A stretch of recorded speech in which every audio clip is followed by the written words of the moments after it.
สวัสดีค่ะพ่อแม่พี่น้องสวัสดีFCทุกท่านเนาะค่ะกลับมาพบมาพอกับเจตาพารวยคือเก่าค่ะในทางช่อง YouTube เนาะเจตาก็จะวางแนวทางของลาวพัฒนาค่ะเห็นอยู่นี่2เสี้ยนดังค่ะพี่น้องออกเลขบึ้น55ลาวพัฒนาวันที่9เนาะค่ะวันที่9ลาวพัฒนาออกวันที่9ลาวพัฒนาออก509 3ตัวบนค่ะบึ้น55ล่างเนาะค่ะ2เสี้ยนดังค่ะเห็นอยู่นี่ประวัติเพิ่นเนาะแนวทางพ่อเก่งค่ะแนวทางพ่อเก่งเข้าไป55วิ่งหลุด5บน5ล่างเนาะพี่น้องแล้วก็น้อยนำโชคค่ะเข้าไป55คือกัน FC แนวทางพ่อเก่งมีไผได้น้ำเพิ่นบ่ค่ะมีไผตามบ่น้อแล้วก็แนวทางน้อยนำโชคเนาะค่ะ FC มีไผตามเพิ่นบ่วิ่งรูดบนล่างเนาะค่ะแล้วก็เบิ่น55เนาะเข้าไป2เสี้ยนดังค่ะแนวทางพอเก่งน้อยนำโชคเดี๋ยวให้เบิ่งของไผก่อนเบิ่งของแนวทางพอเก่งเนาะค่ะแนวทางใหม่เพิ่นก็มาแล้วค่ะมาตามแนวทางใหม่แนวทางพ่อเก่งต่อวันที่11เนาะค่ะวันที่11ตามต่อเบิ่งประวัติอีกงวดนึงค่ะงวดนี้หลุดวันที่6หลุดแล้วเนาะค่ะมาเข้าวันที่9เนาะแนวทางพ่อเก่งกราบขอบคุณแนวทางพ่อเก่งหลายๆค่ะที่ให้แนวทางมาวางทางช่องของเจตาด้วยดีเสมอมาเนาะค่ะครับขอบพระคุณเป็นอย่างสูงแนวทางพ่อเก่งมาไปต่อวันที่11น้ำเพิ่นเนาะค่ะ FC ยังบ่ทันใดยังบ่ทันตามเนาะพี่น้องวันที่11ค่ะแคปหน้าจอเอาไปไว้พิจารณาเบิ่งพิจารณาซ่อมเนาะค่ะพี่น้องซ่อมเบิ่งเนาะแนวทางพ่อเก่งวันที่11เป็นวันพุธเนาะค่ะลาวพัฒนาวิ่งรูดเพิ่นให้มา7กับ2ตัว4หางค่ะ7271 2829เบิ้ลค่ะ77กับ22 3ตัวค่ะ728 729 771วิ่งรูดค่ะเพิ่นเด่นทอกันวิ่งรูดเด่นเท่ากัน1กับ2 2ตัว4หางค่ะเพิ่นที่เพิ่นเน้นให้72กับ28ค่ะ3ตัวเน้นหางเดียวค่ะ728FC แนวทางพอเก่งใครจะลองตามโตนะพี่น้องใครจะตามโตไปกับเพิ่นลาวพัฒนาเจตาลงให้ก่อนมือนึงค่ะลาวพัฒนาวันที่11เนาะค่ะวันที่11เป็นวันพุธเนาะเป็นวันพุธค่ะใครจะต่อกับแนวทางพอเก่งกับแคปหน้าจอไว้ค่ะพี่น้องเลขทุกตัวเอามาวางเพื่อเป็นแนวทางโปรดใช้วิจารณญาณในการรับชมเป็นอย่างสูงค่ะมาไปต่อรับชมรับฟังเป็นเพียงแนวทางเนาะค่ะพี่น้องเข้ามามีไผใดไผตามเพิ่นก็ดีใจนำเนาะเป็นเพียงแนวทางถ้าหลุดไปก็ขอโทษขออภัยเนาะค่ะน้อยนำโชคค่ะน้อยนำโชค2งวดติดเด้อค่ะน้อยนำโชค2งวดติดเข้าไป30วันที่6เนาะค่ะบน2ตัวบนแล้วก็มาออกเบิ้ลเข้าเบิ้ลเนาะค่ะเข้าตัวเบิ้ล55เข้าตัวเบิ้ล55มาตามต่อไปใหม่ค่ะไปใหม่กับน้อยนำโชควันที่11วันที่11เป็นวันพุธเตรียมแคปหน้าจอเด้อค่ะ FC น้อยนำโชค2งวดติดแล้วค่ะนี่งวดวันที่11เป็นจังไดเนาะน้อยขามโค้งเด้อค่ะขามโค้งพา FC ไปเที่ยวลาวเนาะค่ะมาพิจารณาใหม่งวดที่3เนาะพี่น้องกับน้อยนำโชคเนาะลาวพัฒนาน้อยนำโชควิ่งรูดเพิ่นให้มาค่ะ2กับ8 2ตัว4หาง28 29 84 85ค่ะ เบิ้ล22883 ตัวค่ะ3 ตัว3 หาง284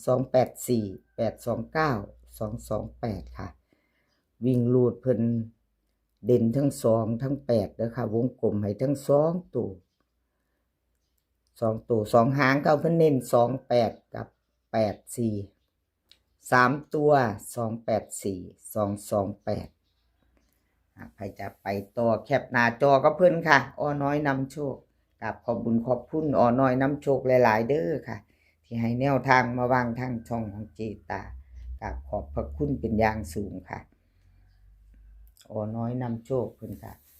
อยู่นำกันมาโดนแล้วเนาะพี่น้องว่าจะเข้าจะรู้เพิ่นก็เอาแนวทางมาให้เจตาวาง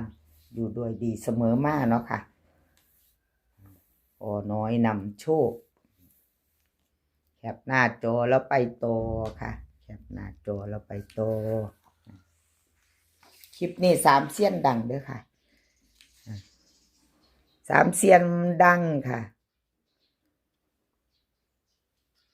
แนวทางพ่อเก่งอ้อน้อยนำโชคดาพารวยคนสวยในช่องมาแล้วค่ะพี่น้องคนสวยในช่องดาพารวยค่ะ509 3 ตัวบน55ล่างวันที่เก่าที่ผ่านมาเนาะค่ะเป็นจังใดเนาะ FC กับขอโทษขออภัยแทนดาเนาะค่ะวันที่6เพิ่นเข้าอยู่3 ตัว1อยู่ค่ะของคนสวยในช่องก็บ่เป็นหยังเนาะค่ะเป็นเพียงแนวทางรุดเราก็เป็นกำลังแรงใจให้กันคือเก่าค่ะเป็นกำลังใจให้กันและกันเหมือนเดิมดาพารวยคนสวยในช่องเวลาเลขเพิ่นรุดเพิ่นก็ฝากมาบอกอยู่ค่ะ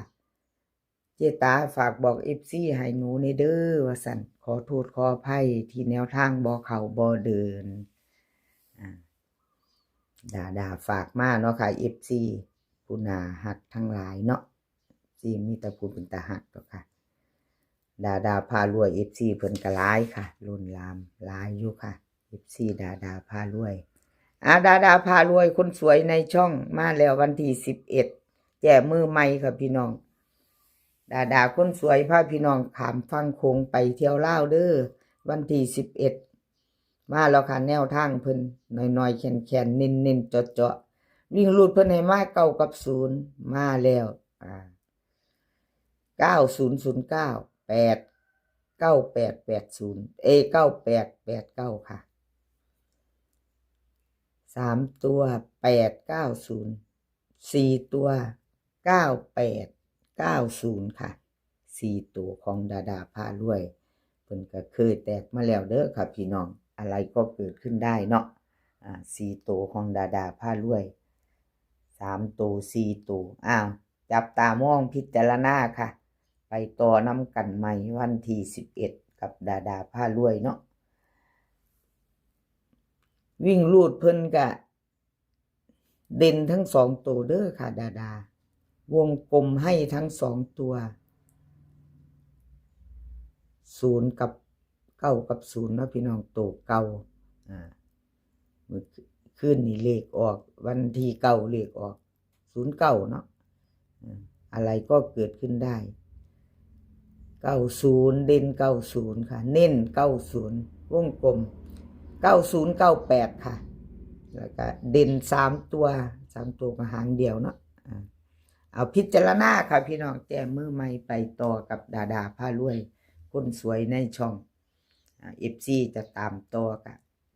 แคปหน้าจอค่ะใครจะต่อกับดาพารวยเนาะแคปหน้าจอไว้พิจารณาใหม่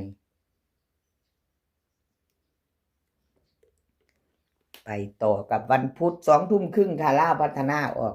วันพุธวันที่11เนาะ